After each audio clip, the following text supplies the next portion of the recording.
last week, King 5 News got this incredible video of a truck crash on a Whatcom County road. The cargo load, as you can see, 250 million bees. That got a lot of us talking about hives and how they all work, and that is the exact topic of a book written by my next guests. Michelle Cassandra Johnson and Amy Burtaine are the co-authors of this new book, The Wisdom of the Hive, What Honeybees Can Teach Us About Collective Well-Being, and they have an author event tonight at the Elliott Bay Book Company. But first, Amy is joining us on our couch to tell us a little more. Welcome to New Day. Hello, thanks for having me. So what initially drew you to beekeeping in this topic? Yeah, well, I will say that I'm very much a novice. It's like this whole idea of being a master beekeeper blows my mind because they are so hard to understand. But I had dreams about bees for years. Yeah, I did. And so they would come to me in dreams. And then I started to get fascinated, and anytime I'd be near a beekeeper or bee tender, I'd just want to learn, or can I follow you? Can I learn what you've done? Can I try that? So I just we often say that the bees sort of choose you. So. Oh, this is so deep. What lessons do honeybees then teach us? That's why we wrote the book. It's not a book to say we want everyone to be a bee tender or a beekeeper. It's that we think that the way the bees are as a superorganism is really a lesson for humanity. That bees don't do anything for individual gain, that they are all about healing and tending and caring for one another, things that we wish that humans and humanity did more.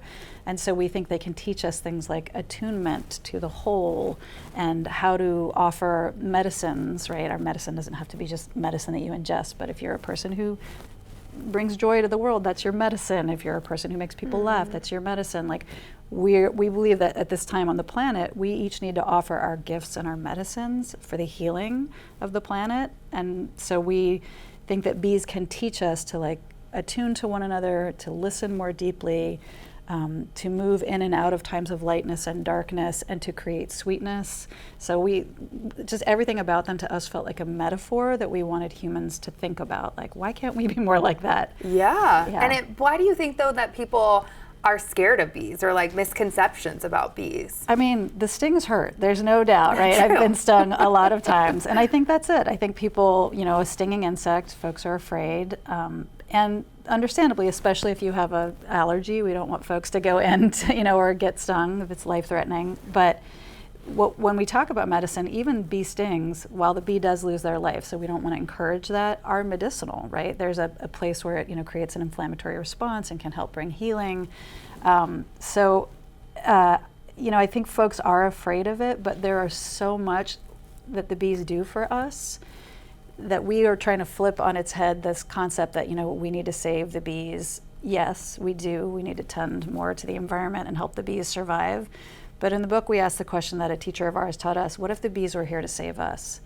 Interesting. What if we sort of really followed their ways of being and interacting together?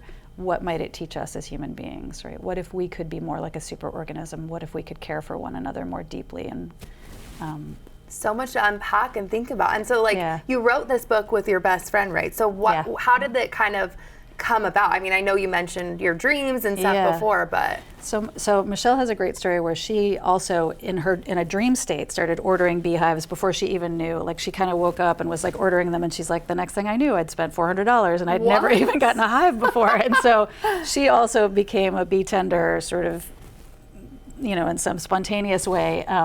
And then, we'd always talk about our bees and we'd talk about our hives. And then a couple years ago, we went and took this really beautiful course on mysticism, a nature-based program in England. And when we were there studying and thinking and learning about, again, the sort of the metaphors that bees offer, we were like, there's so much here that we want to, invite people to think about. So we just thought we wanted to write a book about it. I mean, that's the story. It's so cool, and to have something with your best friend and something that you both enjoy and then can put out for everyone. And so I guess, what is the takeaway for people that get this book? Because some people are like, oh, maybe if I'm not into beekeeping or bees, but there's so much more to it than that, right? Yeah, that's a great question.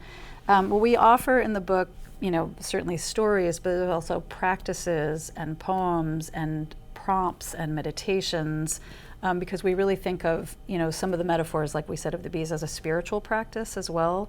And so we offer all kinds, if a person, again, you don't have to love bees to really learn from the lessons they have to teach us. And we offer practices, everything from even humming. Like humming is a practice to calm the nervous system. And we think that right now in the world, everyone's nervous systems are pretty dysregulated. And so even a practice like humming or deep breathing or connecting with others, and some of the practices we offer can be really, really important and valuable at this moment. And so we invite folks to learn about the bees, to become students of the bees like we are, and to think about how we might copy some of the ways they act together in order to be kinder, sweeter, gentler with one another, which aren't usually words people think about with bees. No. But we do. We love them. All of the above. Was there anything that really stuck out that surprised you? About bees? Yeah, just researching. I mean, there's incredible facts, like 1 in every 3 bites of food that we eat is pollinated by pollinators, many of which is the bees. So without bees, we quite literally wouldn't have some of our favorite fruits and vegetables, foods, right? And also, when bees go out to collect nectar, like to create an ounce of honey, it can take 1,600 flights just from one bee, and they can visit 50 to 100 flowers on every flight. So I think a pound of honey, it's something like 2 million flowers are visited or something like that. So it's really incredible what they do and how much they offer us. Like honey, who doesn't love honey unless you have an allergy? Right. Right. It's an incredibly beautiful food. It's healing and it's nourishing, and it took a lot of work. Oh my gosh. Thank you so much for being here. This was really impressive. I appreciate your time. Yeah, my pleasure. Thank you. And just a reminder, Amy, along with her co-author Michelle, will be holding an author event tonight, Wednesday, June 4th at 7:30 p.m. at the Elliott Bay Book Company.